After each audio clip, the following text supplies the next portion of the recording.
Hello दोस्तों आज हम आपको बताएंगे कि SpeedPlus9 सॉफ्टवेयर में आपने फार्मा बिजनेस को कैसे मैनेज करना है। आपने एक मेडिसिन शॉप को, एक केमिस्ट शॉप को कैसे इसमें मेंटेन करना है, कैसे उसके प्रोडक्ट्स बनाने हैं, क्या क्या उसमें सेटिंग करनी है और कैसे उसकी सेल की एंट्री करनी है, रिटेल सेल की, होलसेल की, कैसे कैसे उसमें एंट्री करनी है। ये सारा कुछ हम आपको इस वीडियो में बताएंगे। मैंने SpeedPlus9 पहले से ओपन करके रखा है। हम यहाँ पर सबसे पहले एक कंपनी क्रिएट करते हैं। ये लीजिए, हम यहाँ पर क्रिएट ए न्यू कंपनी पे क्लिक करके यहाँ पर कंपनी बना लेते हैं। जैसे मैंने बना लिया डेमो फार्मा, तो ये हमारी कंपनी क्रिएट हो गई। यहाँ पर उसका यूज़र नेम और पासवर्ड 11 बाय डिफ़ॉल्ट ही होता है। तो दोस्तों यहाँ पर आप देख सकते हैं, आपके सामने एक डैशबोर्ड ओपन हो जाता है कि आज की डेट में आपकी कितनी सेल है, कितनी परचेज है, कितनी बैंकिंग है। सबसे पहले तो हम क्या करेंगे, इसमें अपने प्रोडक्ट्स बनाएंगे। जो भी प्रोडक्ट्स में हम डील करते हैं, जो भी हमारी मेडिसिन्स हैं, उनकी लिस्ट हम इसमें क्रिएट करेंगे। तो प्रोडक्ट्स की लिस्ट तैयार करने से पहले उसकी 2-3 सेटिंग्स हैं जो खासकर फार्मा के लिए हमने इसमें ऑप्शंस दी हैं। तो वो सेटिंग कैसे करनी है, चलिए हम अभी आपको दिखाते हैं। सबसे पहले हम यहाँ पर मास्टर में आएंगे, आइटम्स में हम सेटिंग्स में क्लिक करेंगे। फार्मा में हर आइटम का बैच होता है, तो बैच को आपने कहाँ से एक्टिवेट करना है। बैच एक्टिवेट करने के लिए हम यहाँ पर सब आइटम मास्टर पे क्लिक करेंगे। नंबर ऑफ सब आइटम हम इसका नाम दे देते हैं बैच नंबर। इसकी एक्सपायरी और मैन्युफैक्चरिंग को भी हम यहाँ पर टिक कर लेते हैं, बिकॉज़ फार्मा में एक्सपायरी और मैन्युफैक्चरिंग तो डेफिनेटली मस्ट है, तो इसलिए हम यहाँ पर इसको टिक कर लेंगे। दूसरी सेटिंग है, इसमें हमें सॉल्ट की ज़रूरत भी पड़ती है। Salt means composition. आपके प्रोडक्ट्स में क्या क्या, कौन कौन से सॉल्ट हैं, वो डालने के लिए हम यहाँ पर इसको सॉल्ट को टिक कर लेंगे। और चेक पॉइंट्स को ऑन कर लेंगे। चेक पॉइंट्स होते हैं, कुछ मेडिसिन्स ऐसी होती हैं जो नारकोटिक्स या शेड्यूल H में, शेड्यूल H1 में या एंटी-TB में आती हैं, तो उनको मेंटेन करने के लिए कि कौन सी आइटम आपकी शेड्यूल H में है या H1 में है, तो उसको मेंटेन करने के लिए हम उसके चेक पॉइंट बना लेते हैं। यहाँ पर मैंने 4 चेक पॉइंट बना लिए। रिक्वायर्ड चेक पॉइंट 1, और इसका नाम मैं दे देता हूँ शेड्यूल H। दूसरे चेक पॉइंट का नाम मैं दे देता हूँ शेड्यूल H1। थर्ड का मैं नाम दे देता हूँ नारकोटिक्स। फोर्थ का नाम दे देता हूँ एंटी-TB। तो ये हमारे अलग अलग चेक पॉइंट्स बन गए। तो अभी हमने इसको अप्लाई किया। तो यहाँ पर इतना करने से हमारी फार्मा के रिलेटेड सेटिंग जो है, प्रोडक्ट की जो सेटिंग है, वो सारी कंप्लीट हो जाती है। अभी हम एक आइटम की एंट्री करके आपको दिखाते हैं कैसे करनी है। यहाँ पर हम न्यू पे क्लिक करते हैं। आइटम का नाम मैंने डाल दिया, जैसे क्रोसिन डाल दिया, शॉर्ट नेम CN कुछ भी डाल दिया। यहाँ पर वो कितने परसेंटेज में आती है, कौन सी कंपनी की है, कौन से ग्रुप की है। यहाँ पर सॉल्ट आता है। सॉल्ट मीन्स उसकी कंपोजिशन क्या है, उसमें कौन सा सॉल्ट है, मैंने डाल दिया उसमें पैरासीटामोल है। और ये सॉल्ट लिस्ट जो है, आप जैसे जैसे इसमें एंट्री करते जाएंगे वो ऑटोमेटिकली लिस्ट प्रिपेयर होती जाएगी। नेक्स्ट टाइम P दबाने से पैरासीटामोल अपने आप आएगा। अभी हम एक प्राइमरी यूनिट बना लेते हैं। यहाँ पर मैंने प्लस करके प्राइमरी यूनिट बनाया। स्ट्रिप, एक स्ट्रिप में अलग अलग टैबलेट्स होती हैं। यहाँ पर मैं उसका अल्टरनेटिव यूनिट बना देता हूँ टैबलेट्स, बिकॉज हमने ये देखना है कि कितनी स्ट्रिप पड़ी हैं और कितनी टैबलेट्स हैं हमारे पास। तो एक स्ट्रिप में कितनी टैबलेट आती हैं, उसका कन्वर्जन फैक्टर डाल देंगे कि 15 टैबलेट्स आती हैं। और प्राइस जो है, जो भी आप रेट नीचे देने वाले हैं, बताने वाले हैं, वो स्ट्रिप का प्राइस है या टैबलेट का प्राइस है। तो यहाँ पर जनरली स्ट्रिप ही रखना है हमने। और ये देखिए, जो हमने चेक पॉइंट्स बनाए थे वो आपके सामने यहाँ पर डिस्प्ले हो रही हैं। मीन्स ये आइटम आपकी शेड्यूल H में है तो इसको टिक कर देंगे, H1 में है तो इसको यहाँ से टिक कर देंगे, नारकोटिक्स आइटम है तो वो टिक कर देंगे, एंटी-TB है तो इसको टिक कर देंगे। बट कोई भी नहीं है तो इसको, इन सब को हम अनटिक रखेंगे। मेंटेन बैच नंबर, देखिए फार्मा में बैच तो हर आइटम का होता ही है, इसलिए मैं यहाँ पर इसको मेंटेन कर लेता हूँ। बैच नंबर मैंने यहाँ पर कोई भी डाल दिया, जो भी बैच की हमारे पास आइटम्स आ रही हैं। एक्सपायरी डेट हमने डालनी है मंथ/ईयर। मैन्युफैक्चरिंग डेट हमने डालनी है मंथ/ईयर करके। और सेल प्राइस हमने इसका डाल दिया, जैसे 15 है, MRP इसका 20 रुपये है। बेसिक प्राइस होता है जिस रेट से कंपनी से आइटम्स डिस्ट्रीब्यूटर को ट्रांसफ़र होती हैं, वो बेसिक प्राइस होता है। तो हमने यहाँ पर बेसिक प्राइस डाल दिया, मान लो 10 रुपये। बेसिक प्राइस के ऊपर खर्चा लगने के बाद हमारी कितनी कॉस्ट बनी वो यहाँ पर हम डालते हैं। परचेज़ प्राइस 11 रुपये। सेल्फ वैल्यू, इसकी जब वैल्यूएशन करेंगे अपने हिसाब से तो क्या रेट से मान के चलेंगे, इसको 12 रुपये मान लेते हैं। मिनिमम सेल प्राइस है कि इसको हमने 13 रुपये से कम नहीं बेचना कभी। बारकोड, अगर आपकी आइटम्स पे पहले से बारकोड लग के आ रहे हैं तो यहाँ पर हम उसका बारकोड एंटर कर देंगे, कौन सा बारकोड है। अदरवाइज़ हम इसको ब्लैंक छोड़ देंगे, सॉफ्टवेयर अपने आप बारकोड इसका बना लेगा, एक यूनिक बारकोड बना लेगा। यहाँ पर हमने बताना है opening quantity in strip, means हमारे पास ऑलरेडी 10 स्ट्रिप पड़ी हैं और लूज़ कितने पड़े हैं। लूज़ मेरे पास पड़े हैं 5 गोली लूज़ पड़ी हैं, 10 स्ट्रिप पड़ी हैं। तो उसकी वैल्यू कितनी बनी आप देख सकते हैं, 124 रुपये वैल्यू बनी। अभी मैं यहाँ पर दूसरा बैच बना लेता हूँ एक। ये सेकंड बैच का मेरे पास सामान आया, इसकी जो एक्सपायरी डेट है वो है 6, इसका रेट है 18 रुपये, MRP इसका 25 रुपये, सेल प्राइस इसका 12 रुपये। यहाँ पर अभी हमने एक नया फीचर इंट्रोड्यूस किया है बैच कॉपी करने का। आप एंट्री टाइम पे ही बैच को कॉपी कर सकती हैं। उसकी क्वांटिटी, ओपनिंग क्वांटिटी कम ज़्यादा करनी है तो हम यहाँ पर कर सकते हैं।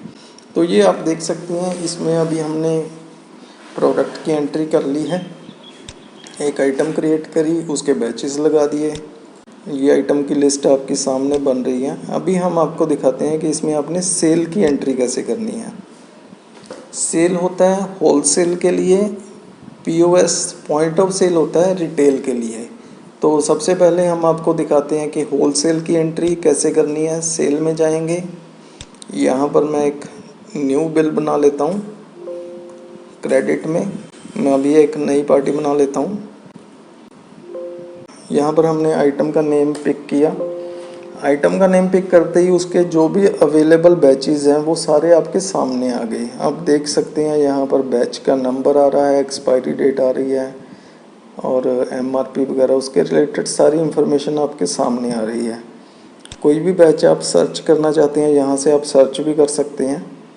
यहाँ पर ही खड़े खड़े आपने नया बैच बनाना है तो यहाँ पर आप प्लस पे क्लिक करके नया बैच बना सकते हैं। F3 दबा के भी नया बैच बना सकते हैं।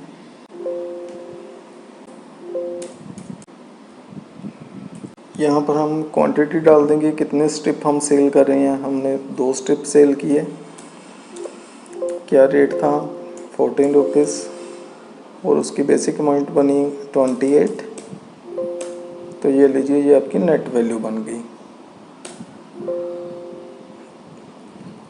अभी हम उसी आइटम को दोबारा से पिक करते हैं। देखिए फार्मम में क्या होता है, कंपनी की तरफ से स्कीम्स आती रहती हैं। जैसे कंपनी की तरफ से 2+1 की स्कीम आ गई कि कस्टमर अगर 2 पीस परचेज़ करता है, 2 स्ट्रिप परचेज़ करता है तो उसको आपने 1 स्ट्रिप फ्री में देनी है साथ में। वही स्कीम्स आगे अपने कस्टमर को ट्रांसफ़र करनी होती हैं।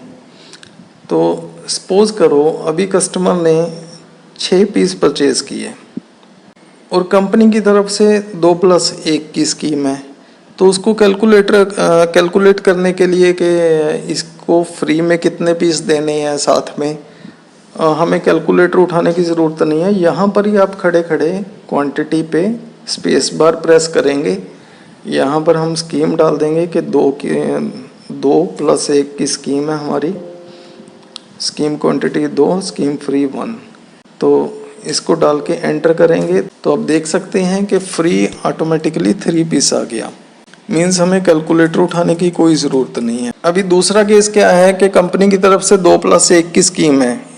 कस्टमर आया, कस्टमर ने 4 पीस परचेज़ किए और उसने बोला कि सर मुझे फ्री वाले की साथ में ज़रूरत नहीं है, जो भी आपकी स्कीम बनती है वो मुझे एडजस्ट कर दीजिए, मेरे अमाउंट में एडजस्ट कर दीजिए।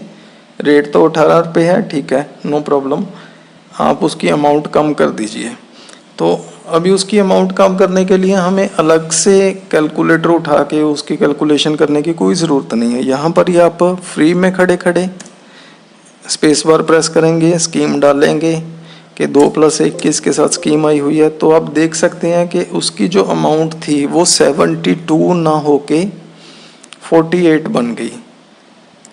अभी थर्ड केस क्या होता है, कस्टमर कहता है कि सर जो भी स्कीम है ना उसको रेट में एडजस्ट कर दीजिए। मीन्स अगर आपकी सपोज मैंने 4 स्ट्रिप्स ली, रेट है 18 रुपये, तो आप इसका रेट ही कम कर दीजिए, मुझे फ्री वाले की ज़रूरत नहीं है साथ में। तो हमने यहाँ पर क्या करना है, हमने यहाँ पर इसको स्पेस बार पे प्रेस करना है, स्कीम क्वांटिटी डाल दी 2, स्कीम फ्री डाल दी 1, रेट है 18 रुपये। तो अगर 2+1 की स्कीम है और रेट 18 रुपये है तो उसका रेट कितना रह जाएगा, 12 रुपये।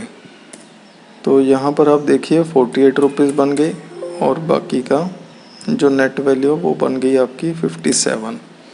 पहले वाले में और दूसरे वाले में फ़र्क ये है कि पहले सिर्फ अमाउंट, बेसिक अमाउंट एडजस्ट होती थी, इसमें रेट भी एडजस्ट होता है और बेसिक अमाउंट भी एडजस्ट होती है। तो ये तो थी होलसेल की एंट्री। अभी मैं इसको सेव करके आपको इसके बिल का प्रिंट आउट भी दिखा देता हूँ कैसे है।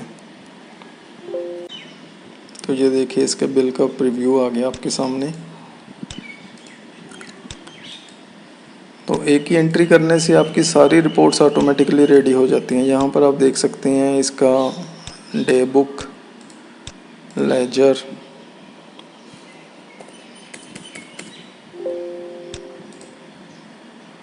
और इसका अगर आप बैलेंस शीट देखेंगे तो बैलेंस शीट में आप कहीं भी डबल क्लिक करेंगे, कहीं भी आप लेजर से डबल क्लिक करेंगे, एंट्री तक पहुंच जाएंगे। मीन्स सॉफ्टवेयर बैलेंस शीट से लेकर एंट्री तक आपको ले जाएगा। और एक ही एंट्री करने से आपकी सारी सेल की रिपोर्ट्स रेडी हो जाती हैं। सेल रजिस्टर आपने देखना चाहते हैं, आपने बिल वाइज प्रॉफिट देखना है कि कौन से बिल में आपको कितना प्रॉफिट हुआ, क्या लॉस हुआ।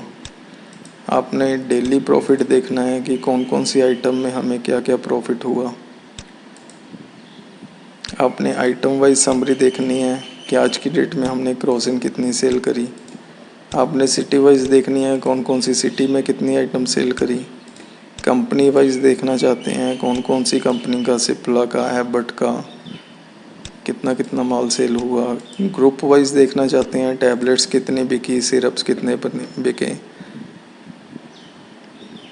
तो ऐसे करके इसमें आप देखिए कि सारी की सारी रिपोर्ट्स जो हैं वो आपकी रेडी हो गई। आपकी स्टॉक रिपोर्ट्स भी रेडी हो जाती हैं, कितना स्टॉक आपके पास ओपनिंग में था, कितना सेल हो गया, कितना बैलेंस है। जीएसटी की रिपोर्ट्स भी सारी इसमें इसी में रेडी हो जाती हैं कि ये जीएसटी आपका कितना बना, कौन कौन सी स्टेट का कितना बना, ये सारा आपकी रिपोर्ट्स ऑटोमेटिकली इसमें रेडी हो जाती हैं। तो यहाँ तो अभी तक हमने आपको दिखाया कि होलसेल की इसमें एंट्री कैसे करनी है। अब इस वीडियो में हम आपको दिखाते हैं कि रिटेल में इसकी एंट्री कैसे करनी है। पीओएस की एंट्री करने से पहले हम उसकी कुछ सेटिंग्स करेंगे। पीओएस की सेटिंग्स में जाएंगे, यहाँ पर जर्नल में prompt to input customer details, यहाँ पर मैं इसको ऑन कर लेता हूँ। कैश स्टैंडर्ड अमाउंट ऑटोमेटिकली को भी ऑन कर लेता हूँ। Ask for pack and loose को भी ऑन कर लेता हूँ। मीन्स कितने स्ट्रिप्स हैं, कितने टैबलेट्स हैं। रिटेल में अक्सर क्या होता है, कस्टमर आता है वो कहता है जी 5 स्ट्रिप दे दो, 4 गोली लूज दे दो। तो यहाँ पर आप पैक्स एंड डूज के कंसेप्ट को ऑन कर सकते हैं। तो मैं इसको अभी यहाँ पर अप्लाई कर देता हूँ। नेक्स्ट हम चलते हैं पॉइंट ऑफ सेल में। पॉइंट ऑफ सेल में हमने न्यू पे क्लिक किया। ये देखिए मैंने कस्टमर नेम डाला कैश। कस्टमर का मोबाइल नंबर आप इसमें डाल सकते हैं। मोबाइल नंबर डालने के बाद ये आपको प्रॉम्प्ट करेगा कस्टमर की डिटेल डालने के लिए।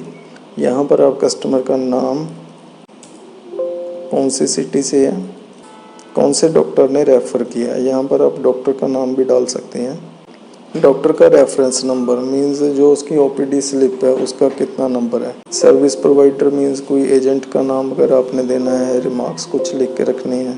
तो यहाँ पर अभी हम आइटम लेंगे, जैसे मैंने आइटम ली क्रॉसिन, उसका कौन सा बैच है, मैं यहाँ पर बैच पिक कर लेता हूँ। कितनी क्वांटिटी है, 3 पीस है, तो 3 पीस की कितनी अमाउंट बनी, टोटल अमाउंट ऑटोमेटिकली बन गई। अभी हम यही आइटम दोबारा से पिक कर लेते हैं, कौन सा बैच है, कितनी क्वांटिटी है, हम यहाँ पर उसको, यहाँ पर आप देख सकते हैं कि नीचे लिस्ट में पूरी डिटेल आपको शो हो रही है, कौन सी आइटम है, कौन से बैच की है, कौन कितना उसका बारकोड है, कितना एमआरपी है। मीन्स कभी भी आपने उसको मैच करना है तो यहाँ से ही आप उसको मैच कर सकते हैं। एमआरपी के अकॉर्डिंग, क्वांटिटी के अकॉर्डिंग आप उसको मैच करके देख सकते हैं। यहाँ पर मैं इसको सेव कर देता हूँ। ये देखिए इसकी छोटी सी स्लिप बनेगी, जो थर्मल प्रिंटर में आजकल आपने देखी है, सुपरमार्केट्स वगैरह में भी छोटी स्लिप बनती है, उसी फॉर्मेट में हमने दिया है। इस फॉर्मेट को आप अपने हिसाब से कैसे भी मॉडिफाई कर सकते हैं, चेंज कर सकते हैं। तो पीओएस की एंट्री करने पे ये सारी रिपोर्ट्स आपकी रेडी हो जाती हैं पीओएस से रिलेटेड। पीओएस रजिस्टर, ये देखिए पीओएस रजिस्टर रेडी हो गया, पीओएस समरी रेडी हो गई, कौन कौन सी आइटम आपकी कितनी बिकी है, यूज़र वाइज कौन कौन से यूज़र ने कब कब कितनी सेल करी, ऐसे करके ये सारी रिपोर्ट्स आपकी रेडी हो जाती हैं। तो दोस्तों आज आपने इस वीडियो में सीखा कि SpeedPlus9 में हमने फार्मा के प्रोडक्ट्स कैसे बनाने हैं, उसकी क्या क्या सेटिंग करनी है, और सेल की एंट्री कैसे करनी है, पीओएस की एंट्री कैसे करनी है। ये सारा कुछ बहुत इजी है। SpeedPlus9 को अगर आप ट्राई करना चाहते हैं तो हमारा डेमो वर्जन का लिंक वीडियो के नीचे डिस्क्रिप्शन में दिया हुआ है, वहाँ से आप डाउनलोड कर सकते हैं। हमारी टीम आपको इस सॉफ्टवेयर की बिल्कुल free of cost training provide करेगी और इस सॉफ्टवेयर को आपके ऑर्गेनाइजेशन में इम्प्लीमेंट करने में हेल्प करेगी।